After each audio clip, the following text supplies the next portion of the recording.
Hey everybody, this is Silver Spook, and this is the Silver Spook live stream video on the state of our Neofeudal reality 2026, ice storms, and a cold reality check plus game updates as well. So, anyways, yeah, hope everybody's doing as well as you can manage under circumstances being as they might be. This is going to be kind of a general update video plus talking a bit about what's going on with the sequel to Neofeud 1, Neofeud 2, of course. If you come here for the general takes on various things, then you might not, maybe you don't know I'm a game developer. Maybe you, I guess it's hard to not know that possibly. But if you come for the game stuff, I also talk about the real world events as well. So it's going to be kind of doing both at the same time, even though Neofeud is really talking about reality until it's Neofeud 2. That's kind of the Silver Spook brand, I suppose, is dealing with the world in which we find ourselves in doing stylized journalism with futuristic characteristics, which is kind of closer to what I actually do. But anyways, so Neofeud 2 is coming along. Just a quick update on that. It's not out yet, in case you're hoping this was the release date. It's not out yet, but coming soon. What is the current status? I'm trying to wrap like something for the alpha testers, who I am going to be sending out copies to very shortly. I'm just trying to find the correct place to kind of cut it off, because I'm not quite done polishing I want it to be done polishing the whole game, but it's not quite done. But I'm done with it's coming up on probably 4 hours of the game. It's a solid, it could be like a chapter 1 of the game, which I'm thinking about actually releasing it in chapters, because the game is huge. It's like 20 hours plus potentially. So anyway, that's the general state of the game. One other thing is, I'll come back to more. If people have questions, I will try to check the chat a little more this time, because I try to answer questions in the game and game related things, who sometimes just kind of check the YouTube channel more than other places. But we'll also talk about current events. There's something else I wanted to bring up since I just got to that topic, and then we'll come back to the current events. Oh yes, this is what it was. So one thing is Neofeud is on sale, so don't forget to run, skip, flip, backflip, triple somersault, ice skate on ice agents. That sounds like it could be violent. Can't recommend any illegal action. Ice skate on ice, frozen water, and onto the Steam site and grab Neofeud, as it is on sale. It is a retro cyberpunk adventure game I spent 2.5 years working on, where a cyborg social worker, every single cop and ice agent in Neofeud is not portrayed in a positive light. Let's put it that way. So Neofeud is zero propaganda, zero ice-aganda, zero fascist-aganda game. Unlike some games and TV shows and books that are all about lionizing law enforcement. So I just want to say that, there's actual multiple on-screen law enforcement involved unalivings of innocent people. That's a major theme of Neofeud. Actually, the unjust policing, agents grabbing people, shooting people, beating people up, terrorizing neighborhoods, is a major theme of Neofeud. Like what Black Lives Matter was talking about before Renee Good, before Minneapolis attacks by ICE, and the current administration. This is a long running theme, which is it is a major theme of Neofeud as well. The social and political commentary is central to it. So don't forget to grab it. Also, I just had another talk with our friend James Dearden recently. It's one of the more game related videos from in the last couple weeks. I have also now joined the Why Should I Discord. It took me so long to do that. But but now I'm in there. So what's up? Anyways, okay, let me stop spiraling in too many directions. But I do want to get out of here a little sooner because I started late. I went to sleep late because I was working on Neofeud 2. But tomorrow, speaking of Neofeud 2 and our friends and comrades, this is another way where it's when you talk about Neofeud, you are talking about the political, economic, and social reality we live in. And when you talk about the political and economic and social reality we live in, we're talking about Neofeud because all these people are both people in the real world. They're commentators on from definitely a more left, progressive, etc. perspective on the world, but they're also actors in this fictional video game. And the fictional video game Neofeud is like literally the system that we're living in. It's basically neo-feudalism with techno kings and AI,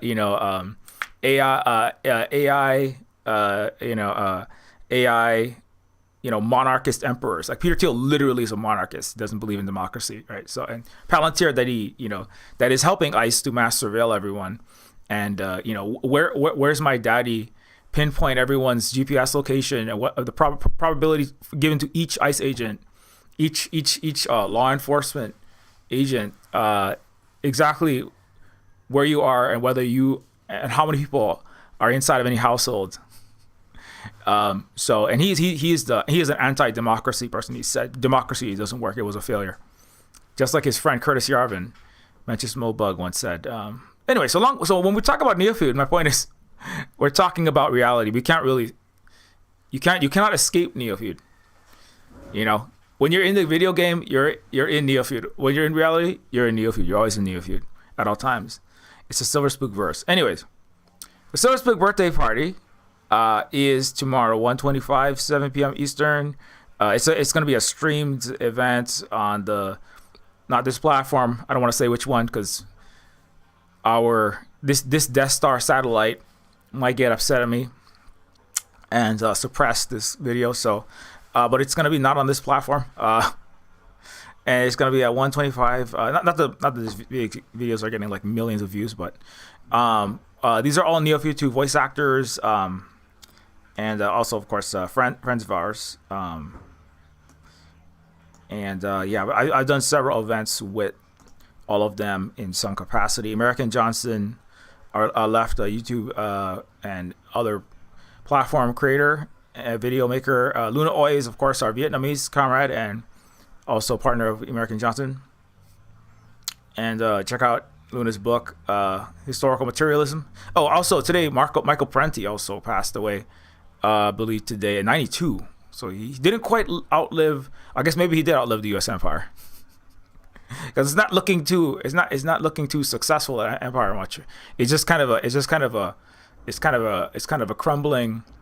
It's not so much an empire now. It's kind of a crumbling, techno loser king of some of the Western Hemisphere and vassals. So Michael Parenti is a critic, was a Marxist thinker, philosopher, critic of capitalism and empire, and is somebody that is referenced by all, certainly EJ and Luna many times. Certainly EJ he talks about brown shirts and reds in his some of his videos. Anyway, also our friends Mexi, who is part of Positive Leftist News. Mexi is also yesterday was helping to screen Earth's Greatest Enemy, and is also connected with I'm not sure exactly the relationship, but they're friends with Abby Martin and Mike Preisner of Empire Files. And Earth's Greatest Enemy was just screened in Toronto yesterday, if I'm not mistaken. Barring ultra mega day after tomorrow scale blizzard, I'm pretty sure it's screened, as far as I know. And that's about an expose on the world's biggest, most unaccountable polluter, the U.S. military, and the environmental costs of having a military empire. So there you go. That's just another side note. Anyway, so we're gonna have the social birthday party tomorrow, and just a little guy pod, our Bill Clinton / Michael Jackson impersonator Ron. That's an inside joke. Ron is this really great voice actor. Also did a whole bunch of voices on Neofeud too. Also is in a D&D podcast video cast with Slime, and Zilla is another leftist creator. You see, everything is always political. It's always about reality and also about the fictional world here. Zilla is another video maker and specialist in linguistics. I think antiquities, archaeology, history, and ancient studies. So, anyways, and there's also going to be on this birthday stream. I mean, some people might not. If something happens, I mean, it's a little bit. I know it's one of the current events. It's a bit. The weather is a bit. The weather is a bit not nice right now. I know. So could freeze power lines. Who knows what's going to happen? So if somebody doesn't show up, it's fine. I'm not putting all these people on the spot. These are just some people who were invited and said, yeah. Anyways, look out for that. Okay, let me make sure let me check this chat here.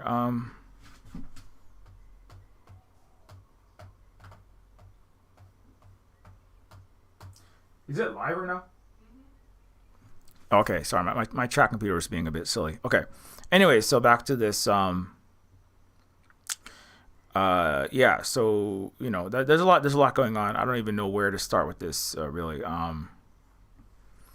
Like I said, I went to bed like 2. Unfortunately, fortunately, more of the game was done. Unfortunately, it was like 1:40 something. I'm a little bit scattered, but let me just check this chat here.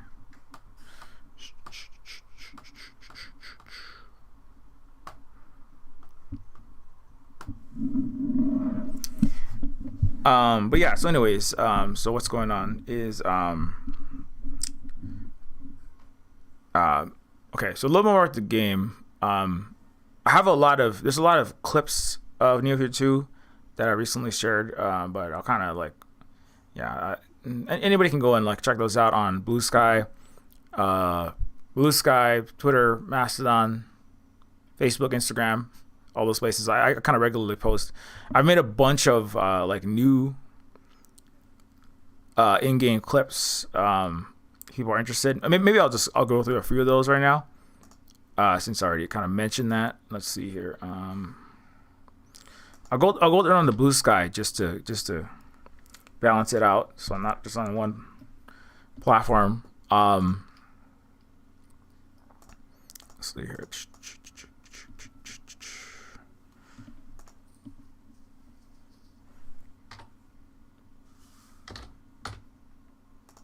And I promise I'll come back to the current events and just going off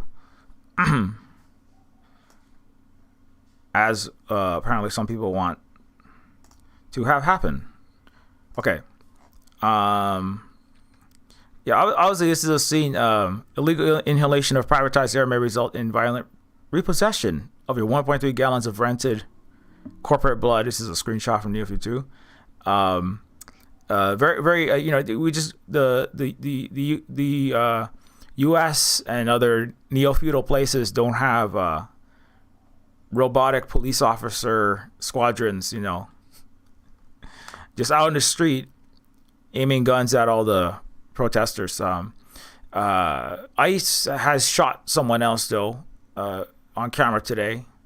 It's actually happening not just in Minneapolis. It's all over the country. In California, I think in LA or somewhere in California, the cities, a black person was shot by ICE. It was just completely. It's not even reported on. But the scale of the suppression is definitely. I would say like the blatantness is not really new, but the blatant directness and like just unabashedly on camera attacks are increasing. That's also a major thing of Neofeud and Neofeud 2. Neofeud 2 definitely deals with like direct confrontations between the masses, various groups of the collective, the union. Like some of these are pro-union, some of these are like anti-racist, some of these are very just concerned citizens.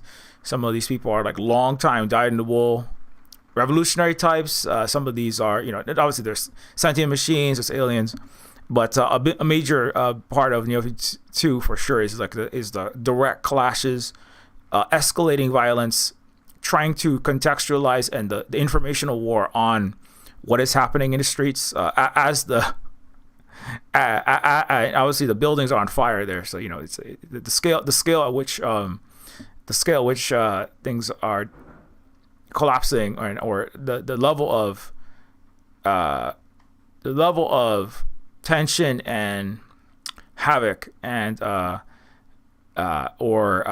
not necessarily havoc, but the level of action happening, the level of intensity is constantly shifting and trying to be depicted as overplayed or underplayed depending on who and where, right? Like, and that's a major part as well, because there's actually a part in Neofeud 2 where they say, well, you can film whatever you want, but we have a deal with the tech companies to limit media fallout, so nobody's going to see anything you post, because Palantir and Elon Musk control everything that everyone sees, so nobody's going to see nothing unless they don't control everything that everyone sees. And there's some, or maybe certain like the blue elements of an empire want certain things to be visible, but the red elements, the conservative party elements, not necessarily they're all one party of a duopoly, but maybe they want to see certain things to be seen. That's what I think on Black Liberation Media they're pointing out. During Democrat run years, lots of actions happened at the border. There's been more deportations, ICE, and direct assaults by ICE under Obama's administration by far, even now, than under the Trump administration. So they're still behind. They're not able, or they're not. I shouldn't say not able. They just simply have not done the scale of what they said they were going to do. But the media reality, right? The hyper reality, and the Torment Nexus techno, mass consent manufacturing apparatus that is, internet, all phones, all media, the CIA Dreamcatcher and / permanent COINTEL spy that is your phone, any electronic device. That's a line in Neofeud 2. By the hacker mistress, not mistress, the hacker the hacker extraordinaire Lith brings that point up, which is that's another important factor, which is that the not just AI, but AI is a part of that technology of mass surveillance, which is part of mass control and mass mind control and mass population monitoring and control, which is obviously practiced in the U.S. as settler colony in the Levant region, and is now being rolled out as these technologies always are in the United States. And anyway, so long story short, that's one screenshot of Neofeud 2. I'm trying to get some in-game clips. Oh, here's a new recent one I just added. This is called "You Can't Cry Tears in Rain If Your Synthetic Eyes Aren't in Your Ocular Cavity" in Neofeud 2. And look at this. I have completed all the sound effects. Like these are all, again, like finalized everything. Voice, the game, art, voice acting, sound effects, music is all in the game. For I don't know what it is. That's about a fifth of the game. And so this is like I'm sharing scenes that are like completed here. So here we go.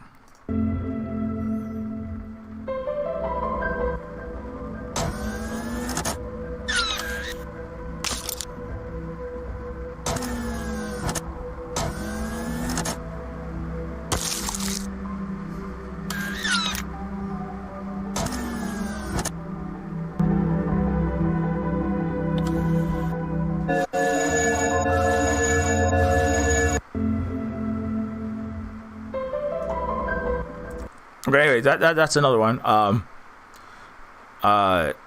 Speaking of eyes, these animations took me forever to do.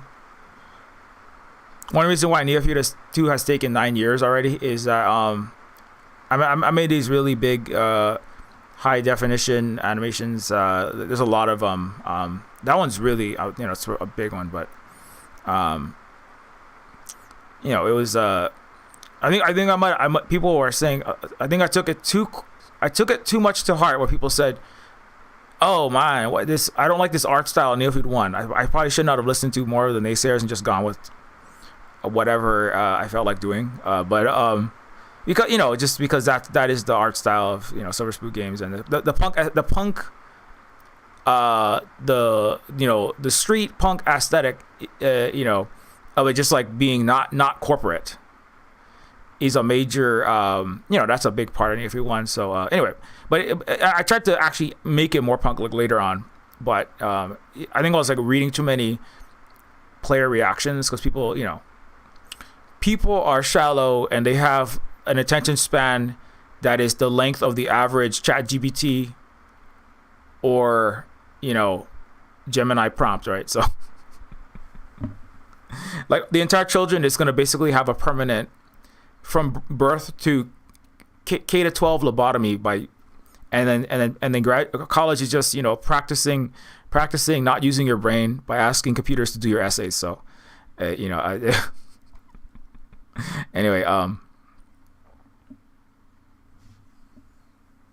what's up, Aurora Terrorboard? Thanks for stopping by. Okay, some of the new ones here. Let's trying to find some more of those new ones.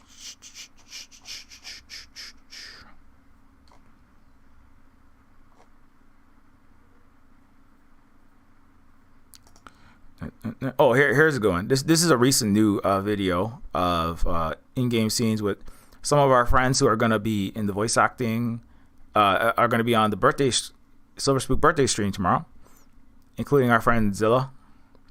A parentless cybrain haver debates generative AI schooling. Speaking of Gen AI, right? Gen AI schooling versus off-world decolonial education with an ex-baroness and immigrant couple. Okay, here we go. Speaking of ICE and immigrants, let's this also is a major point of Neofeud as well, which is the justifying a conservative half of a unjust plutocracy, justifying its existence and its fraudulent so-called democracy by constantly constantly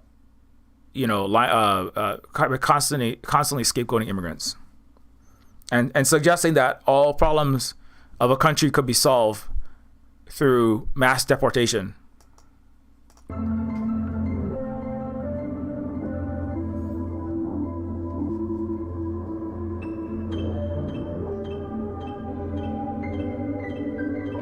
Aren't you worried homeschooling will stunt your child's social growth?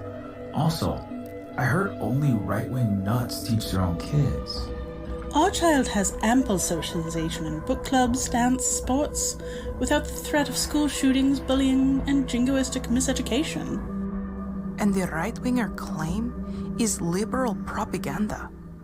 Fact, 65% of homeschoolers are black, brown, green, chrome, and other marginalized groups who don't want their child propagandized. Fun fact: the majority of homeschoolers are actually not right-wing, like Christian fundamentalists. They're not like the Righteous Gemstones style families. The average homeschooler in the U.S. is actually black or brown or non-white or indigenous or some other marginalized group who literally just they don't want their children to be taught lies. This is before PragerU and like far right, basically fascist entities were literally teaching or in charge of school education, public education in the United States. This is just mainstream historical U.S. schooling. This is actually the case. But the liberal world, similar to ICE, the liberal world wants you to believe that there has not been any injustice by law enforcement, ICE or cops or anything else until just now, right? And this is all brand new, right? The Democrat world. And then the Republican side, it highlights, the police are not doing their job. The police are the failures, and the police are why all the crime's happening. Democrats police in Minnesota in particular under Tim Walz, right? or anywhere else. And so that's why we need these ICE to go in and fix the problems those cops are causing. Right now, both parties fund the police and ICE to the max. It's and it's, Cory Booker was out there, right? Anyway, but the idea that the problem is there's bad apples in the red side, or in the conservative sense, or the problem is there's bad apples in law enforcement in the blue side, right? Is the or the Democrat side. The problem is the whole orchard's bad, obviously, and so similarly for homeschooling. The problem with homeschooling is people who homeschool, they're all right wingers, so we have to ban it, right? So the other side is like the problem is, the homeschoolers are all like these like left wing on the other side, right? So they don't really talk about that much, but it's like the problem is, if they did, they would say like there's all these, liberal wokeists that are infecting our schools, and some of them are, they're teaching their own kids all this, woke nonsense, and it's destroying America. Right, but the reality is that they're both wrong. All liberal and conservative education is terrible in different ways, full of half truths and lies, and consent manufacturing for capitalism, racism, and empire, or racist policies, and a rules based or unruly Venezuela bombing, random child snatching, and trying to overthrow Iran but failing because your Starlink got his butt kicked. It's about consent manufacturing, right? And so similarly in education, there is no but that's one of the reasons why like a lot of families do such a thing, is because there's a lack those families that actually have understanding, and usually they are marginalized because they're the first to suffer. Like the average black family is not surprised by what's happening in Minnesota vis-a-vis ICE, right? The indigenous communities, this is like Native Hawaiians are like the number one child snatched, right? Before ICE was recently doing these events, this has been historically, they're like the number one grab by the U.S. government. So-called child protective services, it's child snatching, it's cultural eradication services to rip Native Hawaiian children from their parents so that the parents cannot transmit history, culture, the truth about the oppression of an imperialist, colonialist, capitalist country to their children, right? Because if they transmit that, then the possibility of the U.S. and its entire system, two-party system, being resisted remains. And the same reason why they want to remove black children from black parents, especially when those who have any kind of like left-leaning tradition in their family. But any black children must be removed from black parents because they are a threat to a white, as Martin Luther King, Happy Martin Luther King Week said, as he said, the triple threats of the militarism, capitalism, and racism that are all part of one ultimate hierarchical system. So that's that. So anyway, so that this is this. But they're just taking people, and their 5-year-olds are being taken and sent. I'm not saying that's good. It's terrible. They're taking 5-year-olds and sending them to another state. ICE is doing these things. Yeah, it's absolutely terrible. Where were you for the last 500 years when they were taking 5-year-olds? Yeah. Anyway, it's not just laugh in the face. We shouldn't just laugh and say "I told you so" all day. But as I said last week, so that's part of why. Like if you want to pass actual anti-capitalist, anti-racist, just the truth about what the U.S. has done, what the West has done, what the colonial world has done, you can't. It's not going to happen in schools. Teachers are being fired or fined or going to jail just for trying to guerrilla teach the truth in schools, like millennial and now Gen Z teachers, just for trying to teach the truth against their liberal 1492 propaganda, the Thanksgiving propaganda. If you try to teach the truth, you could lose your job or worse. If you have the resources to teach in the collapsing, terrible U.S. education system. There's no money for war, but there's money for school. So anyway, of course you have to teach. That's why we have to teach as well. And but that's why, right? Propaganda is also propaganda goes along with anti-homeschool agenda, because schools are stormtrooper conditioning facilities. That's what public schools are for, and private schools and charter schools, is to create future stormtroopers. They're called Americans, who carry out empire, whether that's high frequency trading algorithm programmers for Goldman Sachs, whether those are accountants for giant, dystopian corporations. I mean, it doesn't matter if it's Exxon or McDonald's or a Democrats owned liberal corporate clothing store. You are a stormtrooper for the empire, with Excel spreadsheet characteristics, with lawyer characteristics, with IT characteristics, with marketing characteristics, doing a bullshit job for empire. And school is where you learn how to not resist, but to go along with that system in a Democrat and vote for your appropriate liberal or conservative, and believe that you live in a democracy. That's what school is for, is to train your brain to be a capitalist cog, including university. Still, if you're worried your child is becoming a shut-in... Anyway, that's not really... let me play the rest of my clip here. Child propagandized. Still, if you're worried your child is becoming a shut-in digihermit, Omni has digital training modules to help with social de-isolation. Why do you keep peddling Gen AI products to us? What? I actually don't know. You'll excuse me if I'm skeptical of jacking a child's sensorium into a virtual world to converse with a cold corporate AI construct as a method of digital detox? Sounds like corporations pretending to solve socio-political problems with hackneyed engineering stopgaps, and raking in profits from AI implant sales. Plus, I like reading with my moms. I wouldn't know about that. I never had a mom or dad. I'm sorry to hear that. Okay, anyway, that's one other scene. That's like some of the kinds of discussions that just like one little small hint of a much wider discussion. One thing I was working on with Neofeud 2 in this final polishing phase is I was working on trying to get the I have a lot more options. So if the player wants to explore more of the world, you can. If you want to kind of just make a beeline for, solve the puzzles, get to the next scene, and you don't really want to explore the characters and the lore and the world building as much, you can just go straight, or have like a option to kind of just solve the main campaign, and just get done with it if you want to. But some people like more extended deep dives into the neo-feudal hellscape, or the neo-feudal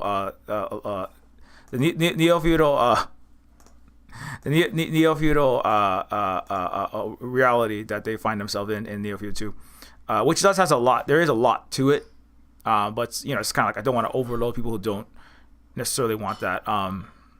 Anyways, that's something that I was working on. Let's see this one. I'm just trying to grab a bunch of new clips, new material from Neofeud. Oh, here's one more. Help your carbon-based comrades out after brutal ice assaults. Speaking of ice, is the Neofeud 2 here after ice beats the crap out of one of your comrades, you literally have to help them out in the next scene. Is she all right?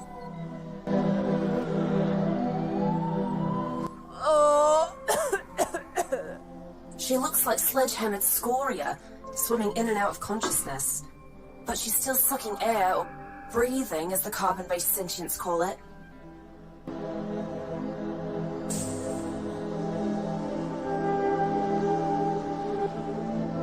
She wants something, but I'm not sure what exactly.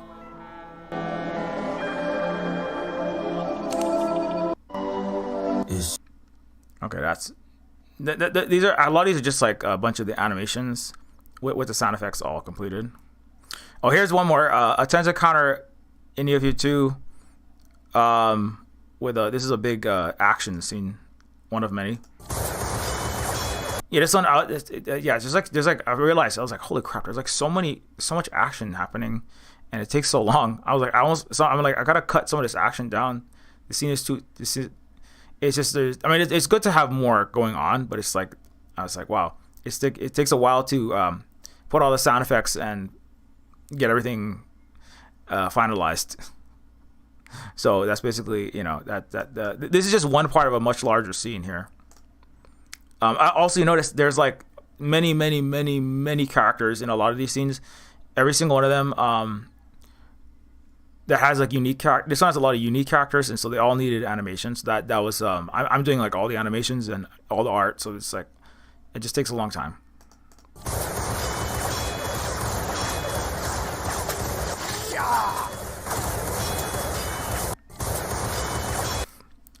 So there you go. So if you're mad at ICE, brutalizing your city, that's the goons of an unjust system, then this is Neofeud 2 is you do fight the law sometimes, and you have to play the game to find out if the law wins or not. Oh, here's another dancing scene. This dance took me 1 month to animate.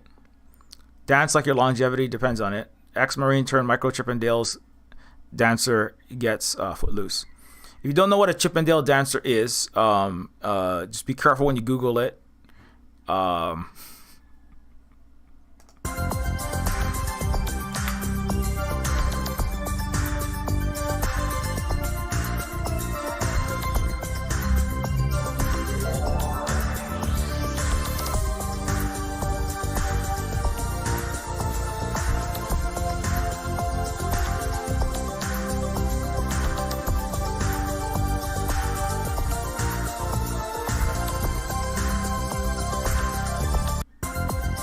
Okay, anyway. So yeah, that's that. Wow, there's like I put up a whole bunch in the last. These are all like I recently made these in the last little bit. Speaking of the fraudulent democracy of the United States and Western capitalist countries. Now then, tell me more about this unfortunate son of yours. Well, the poor mini-bot suffers from terrible gynospatula. The infant is a gynecologist. I mean, spina bifida. His chrome spine is terribly twisted up. It's like a damn pretzel. The silicon factory must have read the vertebrae assembly instructions upside down or something. I could really do with another selfie holding the hand of a disabled indigent robo-child. I could certainly use the progressive bleeding heart liberal vote in the Bison Senate race. Forgive me if I'm out of line, but aren't you already a ruler? Well, yes, but we are very fair rulers. That's why we have democratic elections, of course. And they are exceptionally entertaining elections, are they not? That's I'm gonna have to say that one. That's one of the Neofeud.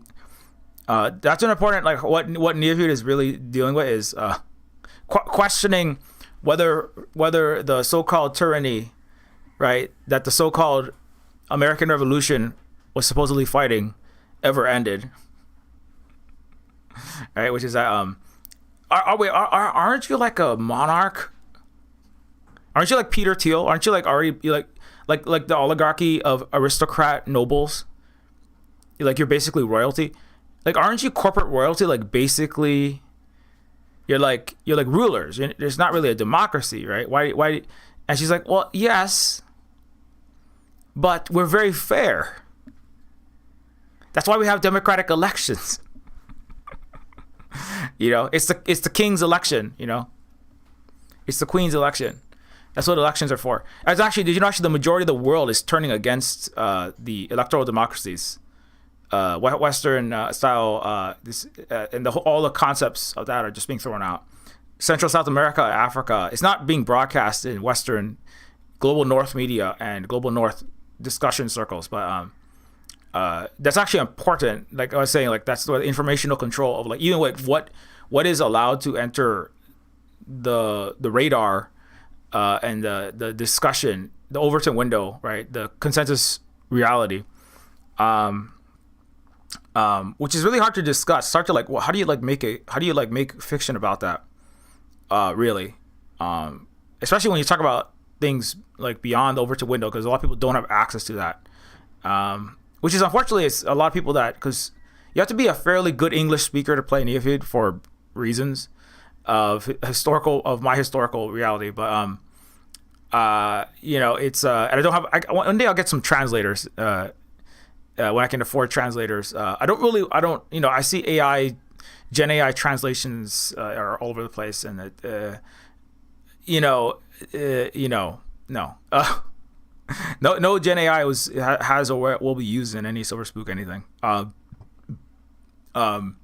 guess apparently like YouTube there's platforms that will just scrape and then auto translate things, and everyone I guess will be subject to that, and that's just terrible. But because also when videos are translated, the corporation can insert whatever text they want over that and just say, oh, well, that was just a mistake of the AI. We just put America is the best place ever over Martin Luther King. We just put Martin Luther King said fund the cops when it's translated to Portuguese and Spanish and all these other right. That's really bad. That's also why digital sovereignty is important, which is something that very very few countries in the world can manage that. No Western capitalist or any vassal or satellite or friendly to the West country has that, unfortunately. You're under neo-feudal technocracy. And you might accidentally have some guerrilla broadcasts, like Ice-T and Johnny Mnemonic, but it's very difficult. We have to stream from the Death Star satellites, unfortunately. Anyways, here's another scene. Speaking of revolutionary activity, Star Wars in a galaxy far, far away, brought to Admiral Olympus's front lawn.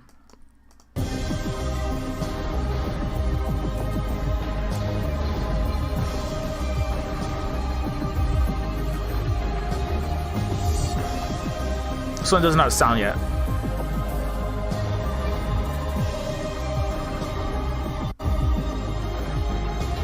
That scene is going to be rough to do the sound effects for. That's going to be a lot of sound effects for this stuff. That's why Neofeud 2 might have to come out in part 1, part 2 form, because of just how it's a big game. Is definitely more. It's like already 8 gigabytes, which is over twice Neofeud 1.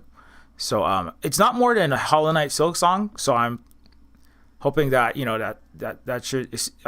In speaking to people who might be interested in the game, they seem like they can handle, their computers can handle the size of the game, because I think a lot of game. Well, there's like Hollow Knight is like an indie game, and that's 8 gigs. So that's a very popular game. I think that's the most downloaded. It was like one of the most popular games last year. So I think maybe that's reasonable. To me, it's like pretty high. But Neofeud 2 is not. It's like not 640 by 480. It is like 2D retro style art, but it is a weirdly high res art style. It's just kind of a weird art style in general, and it's definitely not low res. So, anyway, there we go. That's a whole bunch of Neofeud 2 updates. Okay, let's get out of that and move on. Yeah. So, anyways, state of our Neofeudal reality 2026 plus games. What else is going on?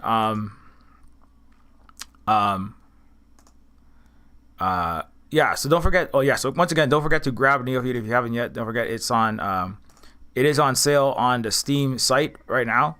Yeah, it's a good time to say that, because I haven't like necessarily been promoting the game, but if you are waiting to grab it, now is a great time to do so. If you're into retro, retro anti-capitalist progressive cyberpunk adventure games or retro games or games that are have a point to make, that are relevant to the times that you live in, rather than just pure escapism. Although hopefully Neofeud is an entertaining game. And if you like Neofeud, where a cyborg social worker, a ex-con robot, and an ex-trillionaire princess try to overthrow floating techno king Elon Musk's in levitating palaces as they wreck the Earth with AI automated military and AI automated police and military crushing of all resistance, and they try their best with hippie terminators, unplugged matrix agents, homicidal Sega Genesis shaped electricity power machines, and everything you could possibly imagine under the sun. And Neofeud is a game that's on sale. It's also a game that supports everything we do here, and it's also a game, if you could leave a short review, even just like, wow, I like this game, it's great, or whatever, if you liked it, it does help get the game discovered in the Steam algorithm. So and it's also on itch. We're not done yet. I'm just like shouting it out now as part of talking about the game. Okay, back to reality. So what is going on with the ice? How is if you are in the chat right now, I would actually be interested to know, is your electricity out? Well, obviously it's not out because you're on the stream. Is electricity going out where you're at? Because I know a lot of the U.S. apparently, the majority of the U.S. was going to be hit with like extremely cold temperatures, blizzard conditions. So that's something. That's why I said I kind of made this subtitle "Ice and Ice Storms," because there is an ice storm happening, right? Texas has snow. I just saw a video of that. Let's see if I have that one. Yeah, pretty sure. Speaking of ice, yeah, Palantir created an app for ice to help hunt you, like I said previously. Where was that? Texas? No, did I save it? Okay, maybe I didn't save it.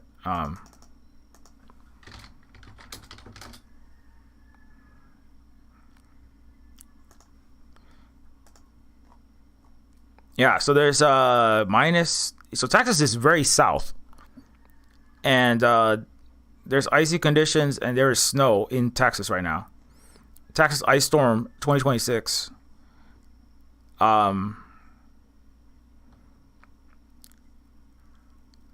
Yeah, so this ice storm is like everywhere right now. We made a video here called Texas ice and California fire. Was it California wildfire?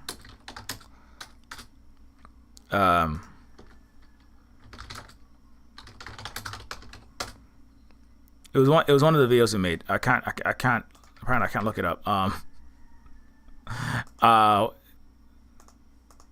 But we did make a video back a couple years ago when there was a really bad freezing cold, a just massive ice storm. It was, remember, it was this is part of memory holding and this distortion of reality through just blacking things out, or it's part of manufacturing consent, is by just blanking people or kind of erasing the past. It's part of what destroying the entire internet is about as well. But just trying to find. Do you have a link to it? Okay. Yeah, we did this stream called a song of Texas ice and California wildfire. This one we go into a lot. I talked a lot about the. Actually, this one was I was just like running the slideshow in the background.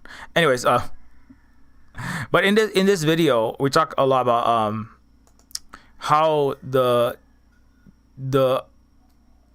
ice, the cold ice, not the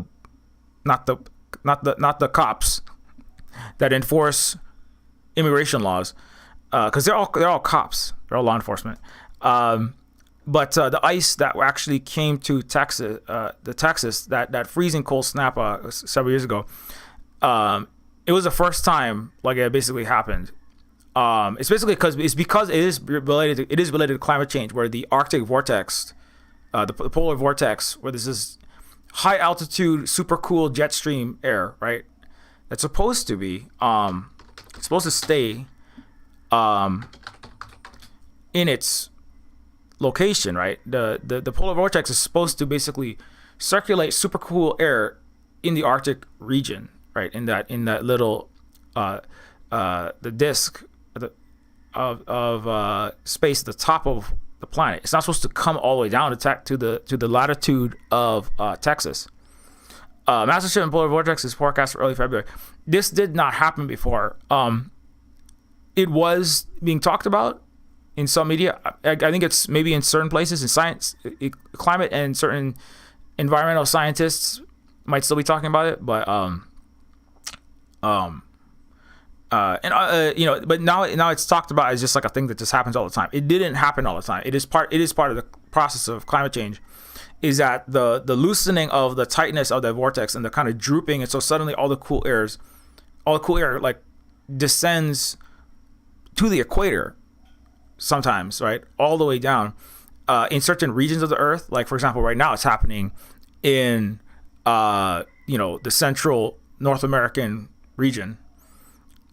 And then later on, it could descend into, sometimes it's like atmospheric rivers is like kind of related to that. Like it might descend into Europe and into like even North Africa. It could spill into Asia, Central or East Asia, right? Sometimes it actually kind of comes towards Hawaii, and it's freezing cold here, right? And there's like snow, but sometimes there is actually snow on some of our mountains, but it will happen at really weird times. And like the fluctuation in temperatures going from hot to cold at a certain, like really quickly, that's all new phenomena that's related to climate change. Anyway, which is obviously perpetuated by capitalism and empire. Earth's greatest enemy. U.S. military is the number one consumer of fossil fuel. That's perpetuating climate change and increasing the problems that it causes. Capitalism itself, mass extraction and use of resources for profit, irrespective of people's needs or the environment. Those are the top reasons that this is happening at all. So that's one point. But also in this video, I know it's a long video, but we just talk about how like the another problem is that the energy companies, right, which there's a new factor which they're all being also bought up by. Some of them are being bought up by firms, AI firms, or firms adjacent to these Gen AI, Meta, Facebook, et al. That are right extracting vast quantities of electricity to do this misplaced $20 trillion plus Ponzi scheme called so-called Gen AI or so-called AI. It's more like synthetic stupidity than artificial intelligence. But anyway, we have entire streams on that, just on artificial intelligence. But the electrical companies, even in that I think it was pre-2020s. I think this was like 2020 or maybe 2019, 18. This was in the teens. There was huge. Number one, they were not fixing a lot of the electrical wires or modernizing them. Now, one thing is Texas. Yes, of course, it's unusual for that to hit. It's unusual for Texas to be hit. I call it like the song of the Day After Tomorrow effect, because The Day After Tomorrow is a movie, right, where it is a science fiction movie where super cool air, because of climate change, super cool air from the Arctic, from the troposphere, upper atmosphere, descends and in huge mega hurricane blizzards across the whole northern hemisphere, and basically blizzards out and freezes and brings a new ice age to like the majority of North America and other parts of the north. And people basically have to migrate to Mexico. That's how bad it gets. In this, it's the North Atlantic current slows down and then stops, and that's part of the series of chain events that leads to this. But anyway, long story short, it's not normal for that to happen. Number one. Number two, it's not really been discussed as a product of climate change, be a product of the capitalist system nowadays as much. I feel it's many spaces are going to still talk about it, but it's definitely being left out. One question is why is that being left out, right? Why is it just being normalized that giant ice flows blast Texas and thousands of people like many people froze. People had like $16,000 electrical bills in this time, right? They're like $16,000. Let's see if I can find that one.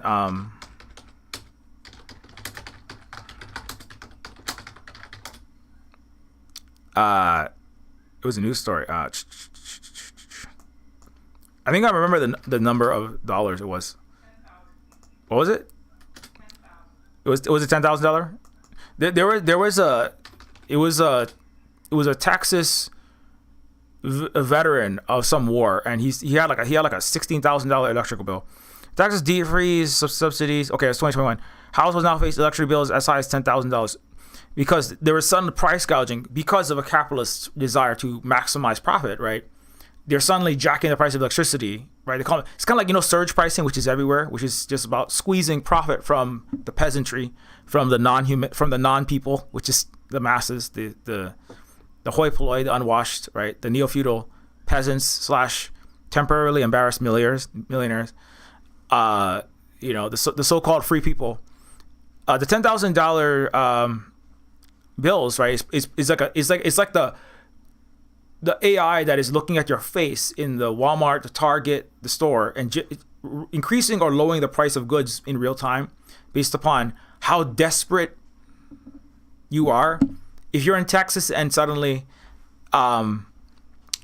you will die if you don't get heating, and the heating takes electricity, you are desperate, right? It's the same thing as putting a gun to your head and saying, if you want your mom to live with her expensive cancer treatments, you have to pay $3,000 a month, right? That's surge pricing for medication, right? It's called, you're gonna die. Well, you're gonna charge as much as we can, extort from you, right? Without literally bringing cops or military with guns to point to your head and take it from you.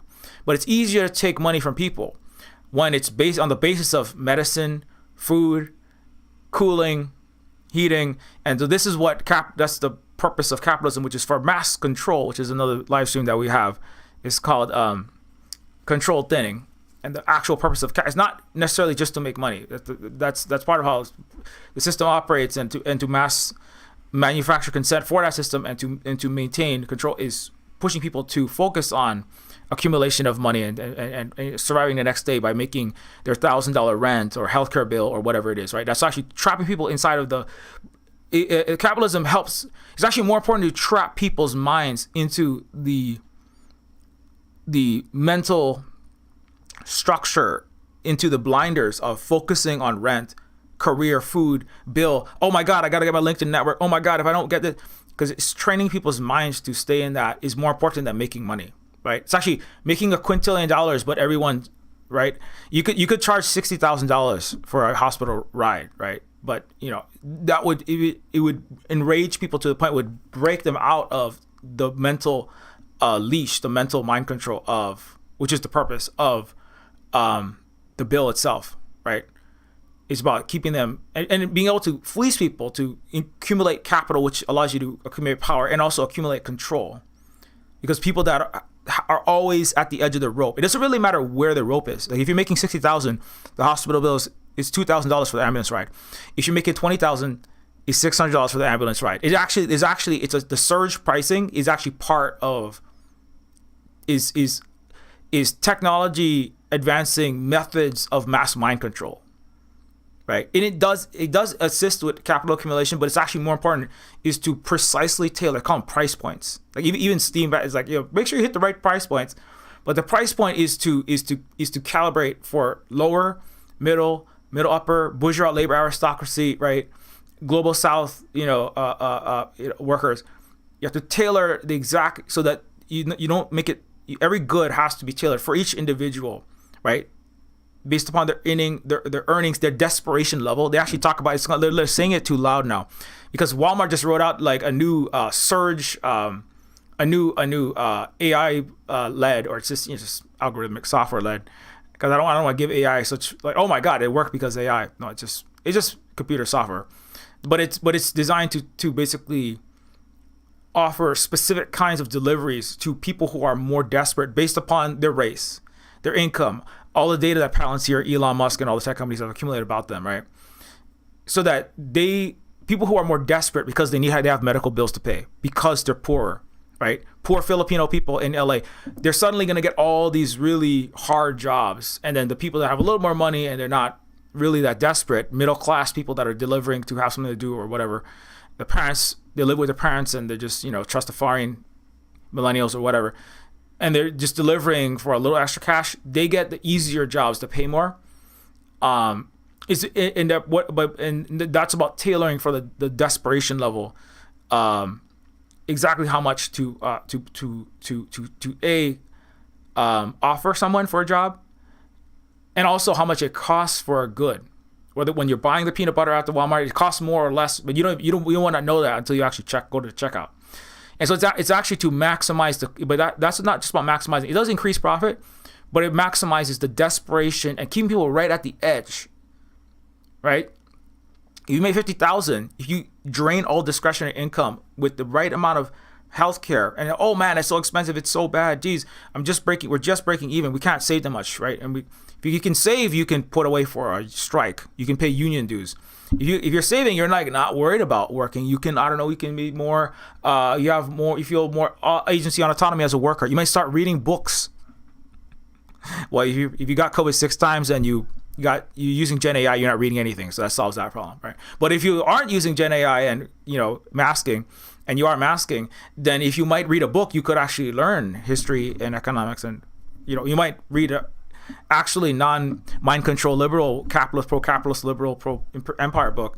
You might read something like Off the Menu from Michael Parenti, rest in peace, or somewhere else, or what MLK and Malcolm X actually said. Happy Martin Luther King week. And if you read that, you might become radicalized. You might become radicalized. You might just become educated in a system of miseducation, and then that would be dangerous. So that's why everyone needs to be kept. And so actually, I think, the Texas, this was an experiment. Can we use the privatized power grids were all had like surge pricing for extreme desperation when people were going into this new climate uncertainty, right? Same thing for wildfires. So it's surge pricing for that too. But it's about maximizing, milking people for profit in times of desperation, and also maximizing people's desperation.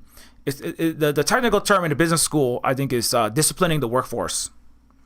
That's the job of knights in feudalism, right? It was to massacre peasants if they thought of resisting the unjust system of European feudalism of accumulating vast capital for unjust kings and queens and lords and ladies, which descends from the Western Greek and Roman oligarchic systems. And the same thing for the Greeks and Romans, who would routinely massacre. Greeks certainly massacred, and Romans would whip. And a crucifix was to put down those who would rise up against their oligarchs, right? So it was a torture implement, the cross. And a Palestinian in particular resisting the empire, a capitalist empire of Rome, and the colonialism was tortured in public on a cross that is now emblazoned on all Western imperial capitalist so-called systems of morality and religion, also called Western Christianity. Anyway, but the actual the system of brutalizing the masses, right, to keep them subservient, because if the masses actually ever rose up, they would win, right? And they have a successful, because there's more of the 99% than are the 1%. And so constantly keeping them from thinking, either by keeping them illiterate, that's more the conservative approach, giving them enough literacy, but miseducating them, that's a liberal approach. You can go to university but still come out propagandized and believe in, capitalism is the best thing or the worst thing, but it's the only system we have. You have the Winston Churchillian nonsense in your brain.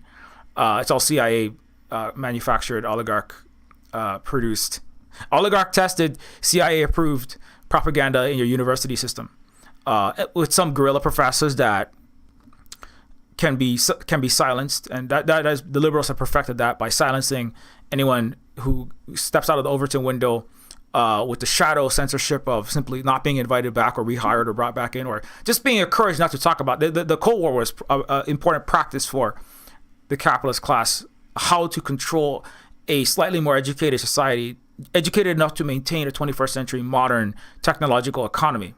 You need people that are capable of repairing Boeing 747 engines, but not smart enough to know anything about how to overthrow an unjust ruling class and what the importance and history of unions are, and what revolutions around the world have meant, and what the U.S. military was doing with its Boeing and other planes in Vietnam, etc. And what the meaning of those wars was. Anyway, so long story short, ICE I already talked a bit about ICE. So and ICE is happening. As I said, I don't want to just make this be Silver Spook. Just laughs at people that are getting brutalized, because that's not what it's about. It is a positive thing that there is a general strike happening. That's a positive, or there is. I shouldn't say just. Let me not say anything that I don't know. But there is definitely a large number of people. They're calling a general strike, and I'm just saying that because I have not read everything about this. I'm not there, obviously. Somebody was just shot today. Another person, like on camera, was just shot to death by ICE. I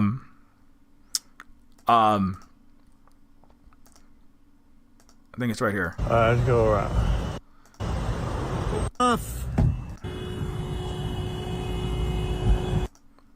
Okay, I know it's on camera. Okay, no, okay, maybe that's the guy.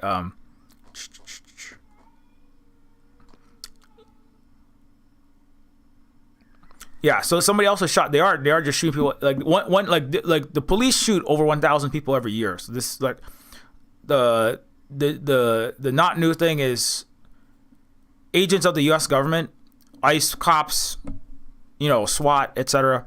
They kill people all the time. They unalive people all the time. Innocent people, right? That's what George Floyd was. I talked about it last week, I think.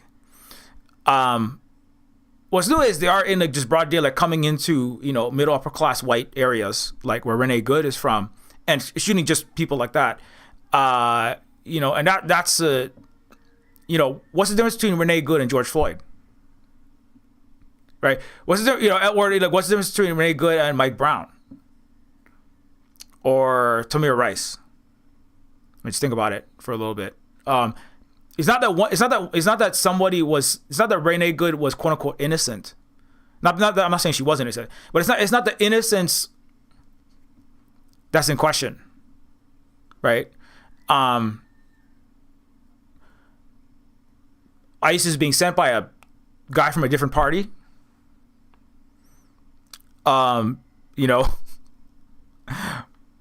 What's new is not necessarily the U.S. government enforcers, unaliving innocent people. That's not new. That's how America was built, man.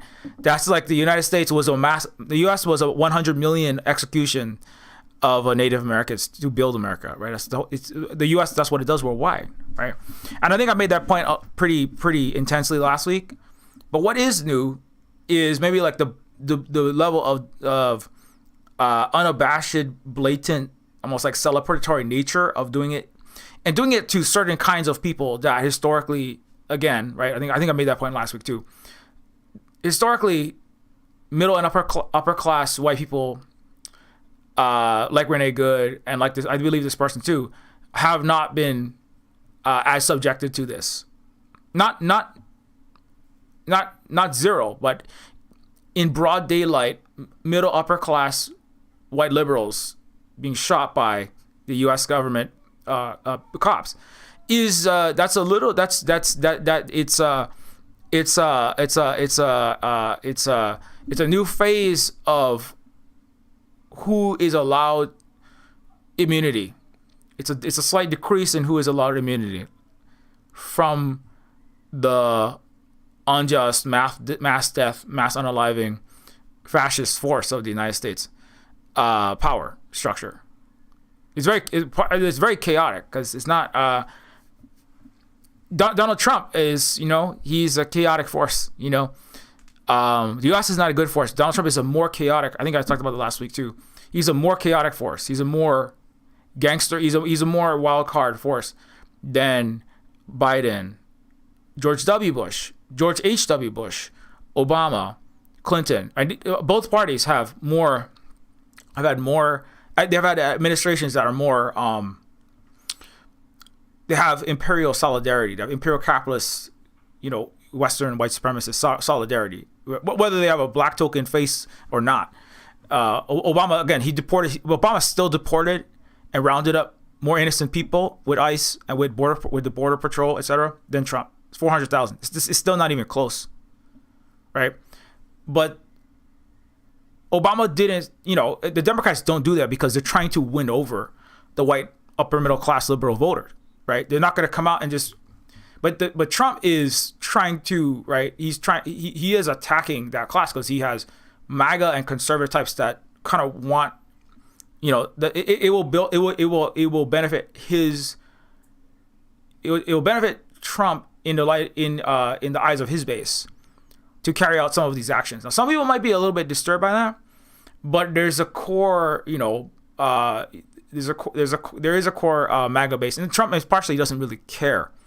And he has been anti-liberal for a long time. He has a personal bone to pick. And also, he just, I think today he just said there's going to be 25% tariff. It's very chaotic too. It's just, you can't overestimate how much strategy he has because he doesn't. He just said, because he was basically upset that the regime change in Iran, that Elon Musk and Starlink, they actually installed they attempted to install a whole large number of these Starlink communication machines to assist with an attempted color revolution, attempted a covert regime change information war and regime change operation inside of Iran using the Starlink satellite network with the U.S. empire and U.S. and Elon Musk's personal corporate contracts are involved in that. On again, off again, bestie of Donald Trump, Elon, and it didn't work out because that was one of the plans. It was going to be a big win for Trump if he could get that, right? Because he's trying to get Venezuela. Unclear how that's going.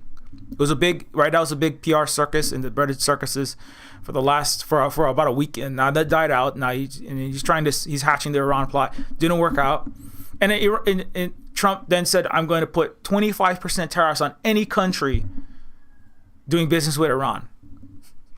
And it's like that. I was listening to another commentator. This Global South commentator was saying that that's just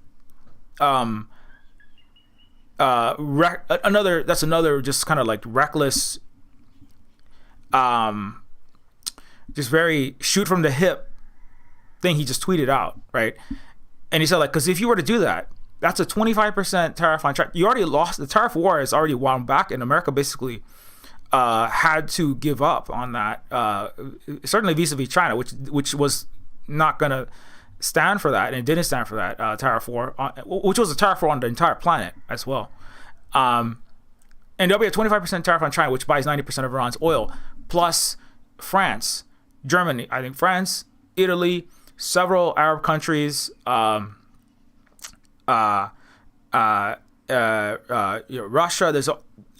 There's European countries, there's Arab countries, there's several East Asian, Central Asian countries, and China, and you're going to put a 25. I thought you just gave up on the tariff war. Anyway, so long story short, So part of what's I'm saying that because that's another event that's happening in, when we're talking about, state of our neo-feudal reality, which is that the empire is increasingly entering a chaotic collapsar phase, and Trump is kind of the Nero fiddling as the Rome burns, as the herbs Eterna is set ablaze. He is trying to he's take that is just a I shouldn't say emotional, because everything's emotional. Because that's an attack, is often is a misogynistic attack to dismiss legitimate concerns, particularly of women and non-men. So that's not an emotional reaction. It's a irrational, poorly thought out reaction to a failure to overthrow a country, a failure for a intelligence military Marco Rubio et al. Operation, and also with U.S.'s pet settler colony in the Levant, obviously wanting it to happen, and it didn't work. And he kept saying, like, hold on, protesters, hold on, Iran protesters, any second now, we're gonna get it done.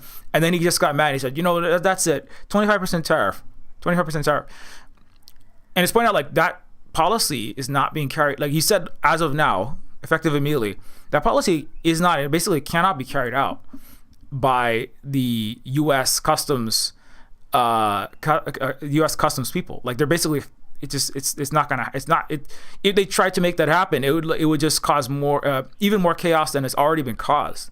Anyway, so long story short, so that's like this, the sending people into Minneapolis, right? It does ratchet up the tensions in the United States. It does, it does feed the beast of PR, not feed Mr. Beast. It does feed the PR circus to distract everyone from everything else. I'm not saying that the people that are resisting the injustices in Minneapolis they should do everything they possibly can to resist. General strike if you can get it done. Protest, whatever you got to do. Shout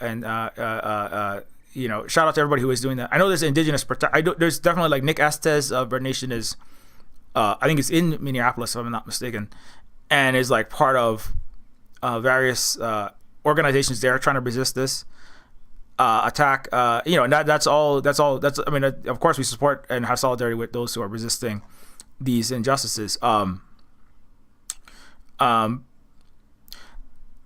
It's also being inflamed there and now, in order to cause more distractions and to cause more, to cause more chaos, and also to, because I do think there are segments. I don't know about Trump himself, but Pete Hegseth, Stephen Miller, there are segments of the Trump administration that have, of course, and we talked about this, that want to bring about basically a civil war in the United States, and a fight that could potentially balkanize the United States. Like I talked about that. I think last week we had I made one about Fallout, right, and the new California Republic versus Caesar's legions, right? Caesar's legions, of course, being the Emperor Caesar, Trump, and Techno King Elon, and pro-monarchist Peter Thiel, techno-feudalist Peter Thiel, and Palantir with his crystal ball of Sauron, right? These kings of the new Sauron's Mordor of Magalan versus New Republic, California New Republic. That sort of, I mean, I don't know. Like I said, I don't think the U.S. is in a state where it's going to be like Wild Hog Civil War, where people going to show up and slap fight each other. Like the people that sign up for both, as I think I made this point here, both the police and ICE, right, which are agents of a corporatocracy of the United States, like.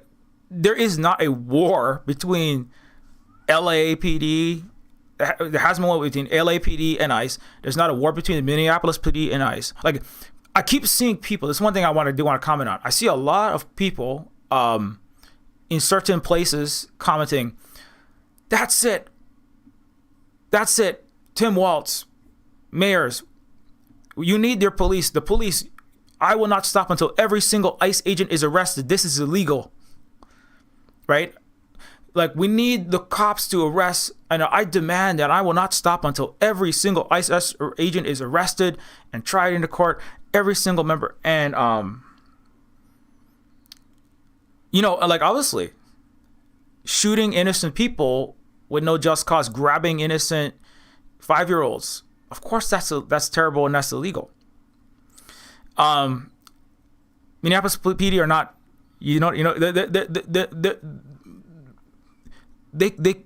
they killed George Floyd, under a Democrat mayor and a Democrat governor. That was illegal. The Minneapolis PD are not fighting ICE. They're not gonna fight ICE. I mean, okay, the U.S. they're high-fiving each other, behind the scenes. Like, they have done. This is something that does happen. Occasionally there's a scuffle. The Democrats, Republicans would love to kind of increase the people at the highest levels, the Senate and the senators and representatives on both parties are voting for continuing unaliving Palestinians, sending weapons around the world. They're both in line with attacking and destroying and killing innocent Venezuelans. And they have both voted for more police funding, and they have both voted for more ICE funding. Like, Biden raised the police budgets by billions when he got in. So this is this weird game that's being played. I mean, it's very, I know for a liberal, it must be very confusing. Like, why are the cops arresting these people that shot this nice lesbian historical romance writer? Like, she looks like Carol from Pluribus. Like, you're supposed to arrest people that come into Orange County and Ithaca, New York, and nice white neighborhoods. It's just the bad things happen to those people in those ghettos. Those people, who cares? But when you come in, I'm not saying that's what they're saying. Maybe, I don't know what do liberals think when they see George Floyd, when they see Tamir Rice, when they, right? And then they just go, how do you justify? Well, I mean, of course we need more. We'll just train the police better and put Cory Booker came out and did the liberal brainworms for everyone. He's the token black man that expresses the. We'll just train the police a little better and give them a few body counts can be turned off, training can be ignored. It has been ignored. There's been a lot of police trainings. There's been millions and billions of dollars of police trainings. There have been more police brutalities, more unjust arrests and killings. It's only been escalating recently. Despite the crime level even going down, it doesn't matter, because as capitalism implodes, the beatings must continue until the mind control of the peasantry, the working class, the slaves, especially the colonized, until the masses are put back in their place. The Cop City, Ice City, Cop City, it's all one part. It's part of a duopoly. So, in that sense, I mean, okay, well, if you really, you have to be dialectical, though, of course. If it escalates to a point where the U.S. really starts to break into pieces, which you can't rule that out. It really, really starts to break. Canada, but so there's the problem with the capitalist imperial system, which is that the capitalist class all tends to gravitate, colonizer capitalist class historically for 500 years, Europeans.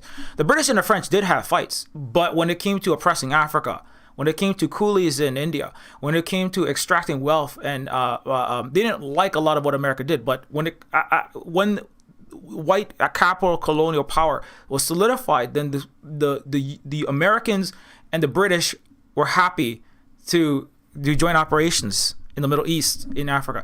The Americans and the French, despite differences, freedom fries versus French fries, they were happy. They're not, France and America, they're not really going to go to full all-out war with each other because they have too much money to make exploiting the black, brown, and Asian global majority. Right? The white solidarity, right, and the imperial capitalist solidarity at the very top of that is too, right, that like, it doesn't make sense. Why are we going to expend all of our blood fighting each other when we can just easily bomb people in poor countries and steal all their gold and uranium and have trillions?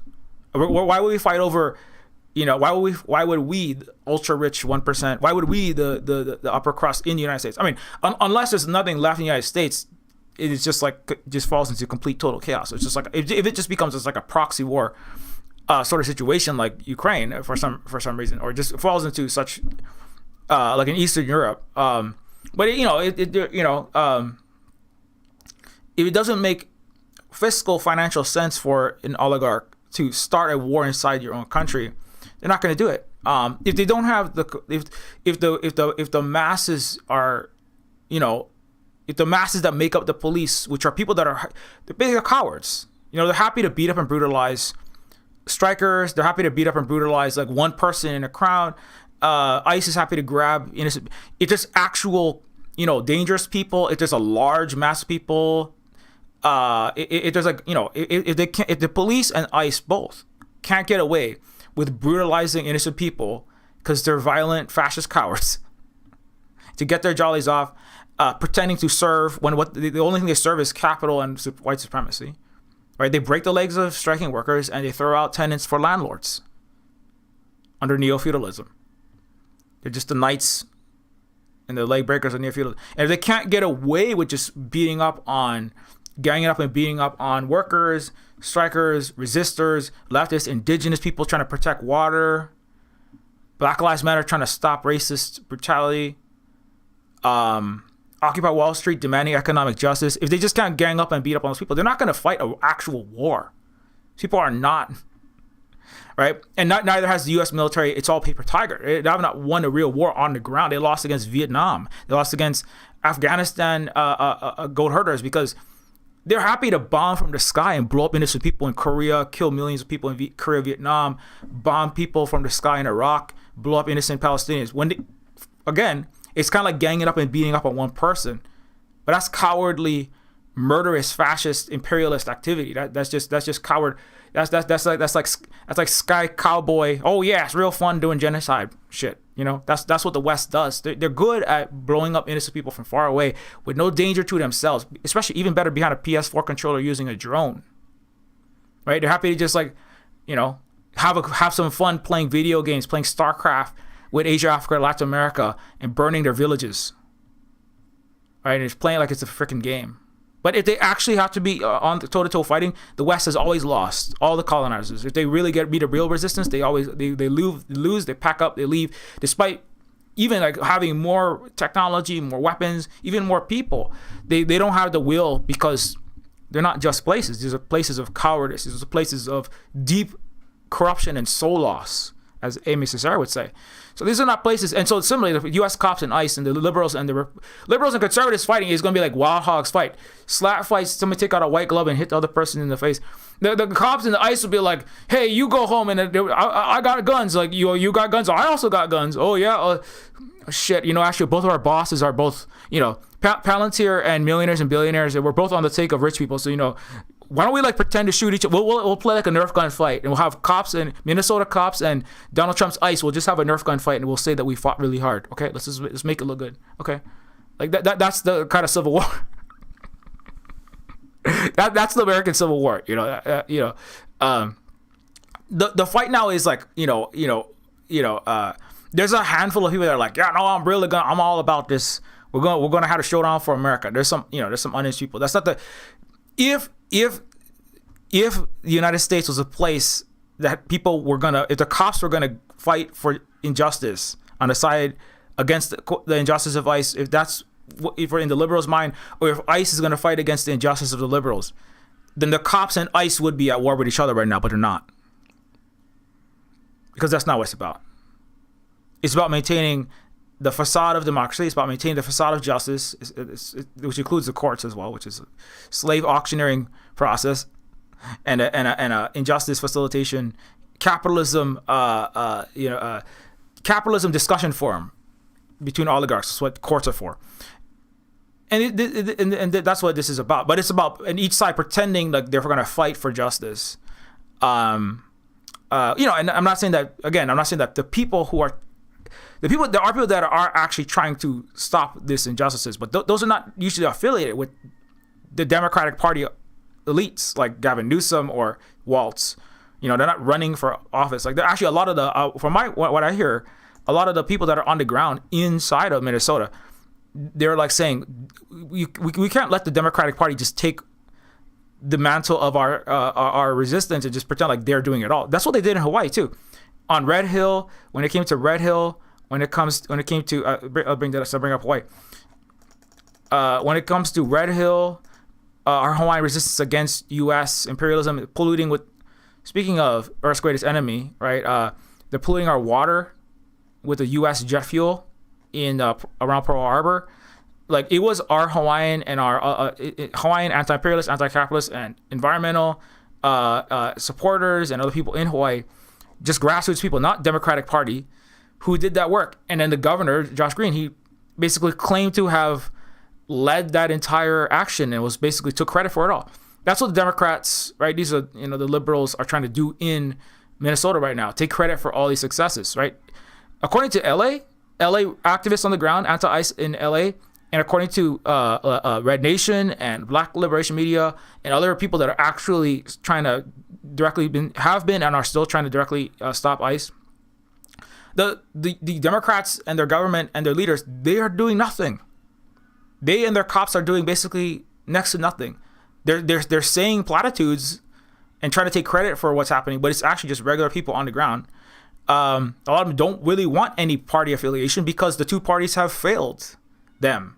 The two parties have succeeded at backing white supremacist capitalist empire and unaliving people around the world and inside their own state, including Renee Good. But the two parties, both of them have failed them.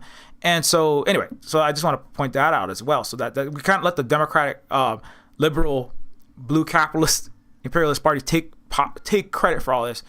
They are going to try their best to, and they're going to keep trying. That's their whole purpose, is to be the Malcolm X's happy MLK Day, Fox in the amongst the wolves, the more dangerous in the Western, the most dangerous thing in the Western Hemisphere. Anyway, but one more small update. Happy MLK Day 2026. Before the U.S. banned Hawaiian language and culture, we had in Hawaii had true equality for Black people, former slaves, who came to Hawaii, prospered and helped build schools, hospitals, and started Hawaii's first bowling alley. So just a little history for everybody. And this week was also only last weekend. 133 years since the U.S. illegal overthrow of our sovereign country of Hawaii, not unlike Venezuela invasion. The U.S. banned our Hawaiian language and forcibly made us a fruit and tourism colony and military outpost for imperialism. But we Native Hawaiians continue to resist, and that fight continues on even now. With our own actions here. One other fun fact maybe you don't know, it's Black and Hawaiian history. Betsy Stockton, who was born into U.S. slavery, and this is also how ICE and these injustices are not new. Betsy Stockton was born into U.S. slavery and was owned by the president of Princeton. That's a New England East Coast, definitely not a deep red area, Republican area. She was another one of many women of color who helped build schools in Hawaii. Hawaii became the most literate country in the world, 98%, when Europeans and the U.S. only educated their elites.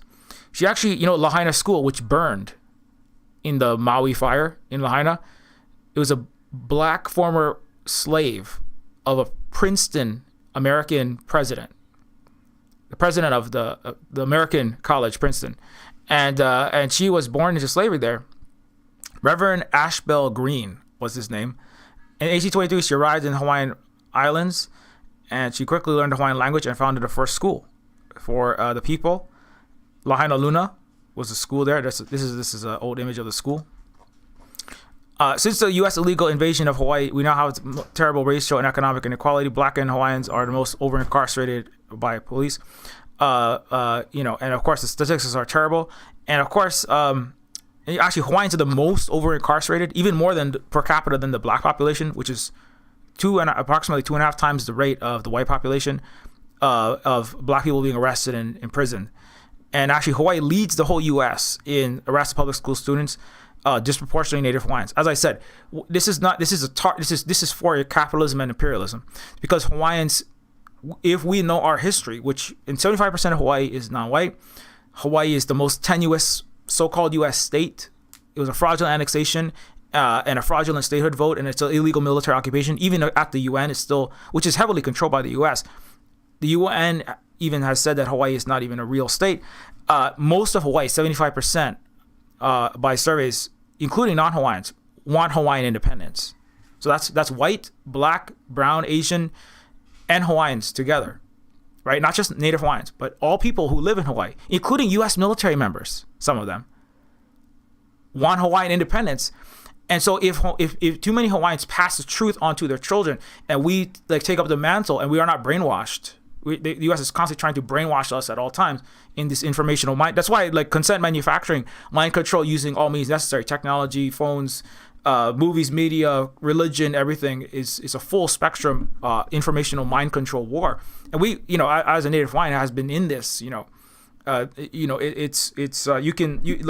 not clear, but because I had to really learn about this, but it's something that is an ongoing struggle to tell completely alternate histories, or to undo the alternate false history of the United States of what it is in Hawaii, which is an illegal occupational colony.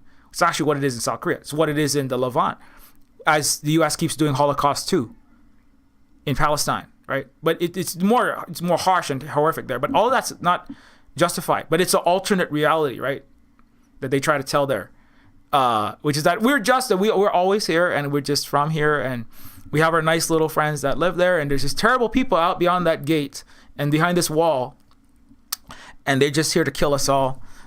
And there's religious justifications. There's, you know what I'm saying? So, but anyway, back to Martin Luther King though. As Martin Luther King said, the military-industrial complex, racism, and capitalism were the three central evils that were the problems of the U.S. Would have to deal with and continue to struggle with. Hawaii was a solution: anti-racist, socialist, anti-imperialist prosperity, even at the height of colonial empire. And the U.S. tried to kill our dream, which is very important. This is another reason why we have to be. We are not just ICE. The U.S. government, U.S. agencies, so-called child protective services, is about child snatching services to stop Hawaiians from learning this. That we actually had the most advanced. We had highest literacy rate, universal healthcare, electrified city based on non-capitalist. As your electric bill skyrockets during this cold snap, remember, Hawaiians, if Hawaii had our sovereign country with a nationalized, right, like Medicare for all, electricity for all, right? We had a system of nationalized government-controlled electric system, which some socialist countries have. There would be no sudden $10,000 or $3,000 electrical bill. All the electrical grid would be properly maintained, not shutting out and blacking out, which happens in wildfires in California, which happens in cold weather in many central and southern states, because under capitalism, it benefits the electrical capitalist corporation to not spend money to maintain infrastructure, particularly as empire goes into collapse phase. And so they're not fixing the line. So if it was Hawaii, we would all be properly maintaining. And actually, the areas of Hawaii where Hawaiians run our system more, the public services, including electrical wires, are better maintained. Roads are better maintained. Infrastructure in general better maintained. Parks are better maintained. And you can actually see it. That's the parts of Hawaii that are most resistant to the U.S. colonial occupation. Waikiki and Honolulu is very Pearl Harbor is very America controlled. Those areas are falling apart. The United States is currently attacking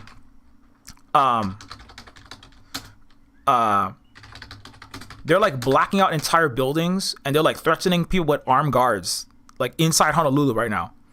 Honolulu apartment tenants, Union Plaza, their power is being turned off. Like there's a landlord that is just like sending.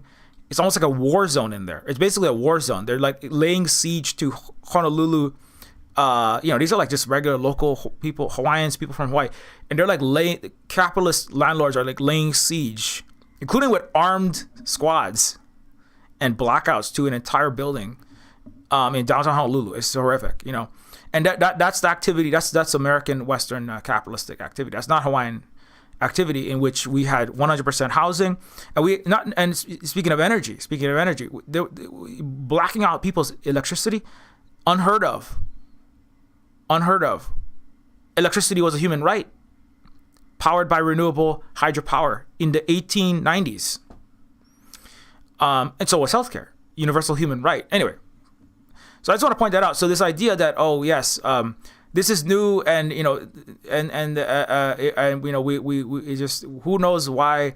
It's just because Donald Trump that there's people being shot and killed. No, this is part of a long historical process. Just, I know a lot of people probably come by the streams know this, but in case you don't, I mean, it's important to remind ourselves and others around us that, hey, or tell others for the first time that, because there is an informational war, that this is the first time this ever happened.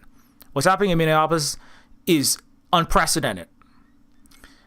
This is the first time it's ever happened. We're all doomed. We're all cooked. Something. Like I kind of don't like that. Oh, we're cooked. This and that. It suggests, like, this is part of a historical, because cook suggests that previously you were medium rare, or if you're cooked now, it suggests that before that, you were out of the frying pan. If you feel cooked now, you are a historical, ignorant liar, a malicious actor, or, you know what I'm saying? It's not actually that helpful. And what does that actually tell? What is that? How is that actionable? Like how does that like motivate people to do what needs to be done, which is being done by people who are just operating and not dooming out because they're connected to resistance and, you know, liberational and revolutionary movements, and just, you know, being a regular human organizing on the earth against a planet that's, you know, the reality is the whole planet doesn't have democracy, human rights, or freedom, because the planet has been a colonial capitalist controlled, a white colonial capitalist Euro-based controlled planet for the last 500 years, right? The U.S. was the U.S. post-World War II era was the fig leaf over that system that hadn't changed. Right, so the whole planet's struggles are all interconnected, because the whole planet was bloodlet, plundered, drained, and enslaved, and mind controlled, and manipulated, and warped for 500 years of colonialism. Right, that's really how it has to be seen. It doesn't matter where you are, even if you are European, you are a part of that structure. Right, you are American, you're part of that structure. Right. So that's what we're actually fighting. That's the struggle is not between two members of the Democrat Republican Party, and the democracy itself was an invention by a colonial capitalist supremacist system to push people into a cul-de-sac, to get people into a dummy boxing match, a laser tag in the empire. Right? That's why the so-called democracy was invented. That's why revolutionary actual people getting free in the global south, just throw that out the window, including in the Sahel, in Burkina Faso, Mali, and Niger. They're like, what? This Western democracy is a lie. Of course, it was always a lie. It was an invention to keep people that are part of a fundamentally systemically unjust system from understanding or investigating that reality by believing that they are free under the unfree system. And so and Renee Good and what is ISIS doing, and the people who are losing power and unfortunately might freeze to death, and, you know, having these terrible cold temperatures, and the climate change itself, right, are part of that same global systemic problem. And that is a good place to end, because it's 1:45. Thanks everybody for watching.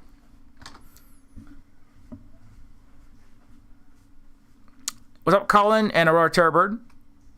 If you would like to help us out, this has been the Silver Spook State of Our Neofeudal Reality 2026 plus game news. Oh, I just saw a salmonella outbreak due to raw milk.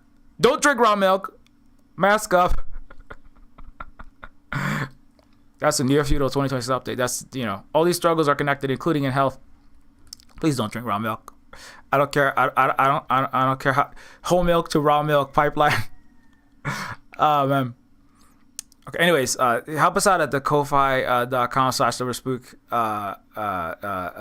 Give us direct support there at the Silver Spook Cooperative. You can also help us out to keep doing this work, both in decolonization, restoring our ecology and our food systems here in Hawaii, at the Native Hawaiian Silver Spook Cooperative, and our Ahupua'a Trade Center, that we to restore Ahupua'a, which is a Hawaiian historical non-capitalist system of resource distribution and economic and social resource management. That's what we're trying to work on restoring locally. And also, of course, growing as much food as possible, restoring the ecology and food systems, and removing curb appeal pro-landlord lawns from our region, as well as working on video games that, of course, are fictional but address the non-fictional reality we live in as well, such as Neofeud 2, which I'm nearly done with. The tests are going out soon. I apologize to the people. I have a list of people who are going to be the first alpha testers, but it's not quite there yet. But I want to wrap like chapter 1 up, part 1 up, then we send that out. Anyways, help us out at patreon.com/Neofeud, and you get access to Silver Spook Discord and Silver Spook University. Over 1,000 hours of all the content we have produced are categorized according to topics. On the economics, history, Asia, Africa, science fiction, tech, artificial intelligence centered, and a whole host of other categories, both in text but also in video. And you also get also help us out by grabbing Neofeud, which is on sale on Steam for the low price of less than a Big Mac. You can get your very own Neofeud $4.49. How much is a Big Mac?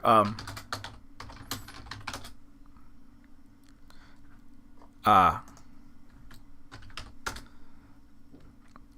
Big Mac meal for less than okay, so for less than for less than the price of Big Mac, $4.67. Whoa, okay, $5 something.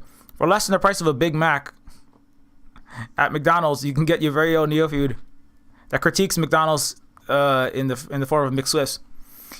Eat Your Children burger. And Neofeud is also a game that is a retro anti-capitalist cyberpunk adventure game. And if you have a second to leave for a short review, if you liked it, don't forget to do that, because it does help us get the game discovered in the Steam algorithm. You can also help us out at itch.io, or you can grab Neofeud on itch.io. And also, if you want to know when Neofeud 2 comes out, follow me on itch.io, or follow the Neofeud 2 game, which already has a site on it, itch. Neofeud 2 will come out first on itch. So yeah, check that out. I haven't updated it too much. I'm just really just trying to.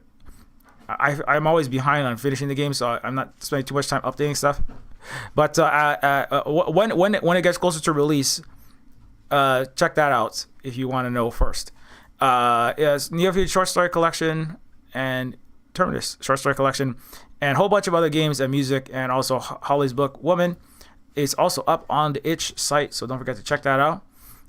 You can also get, speaking of music, Silver Spook Bandcamp has the Neofeud soundtrack, Neofeud 2 soundtrack, and a whole bunch of other music up on that Bandcamp site.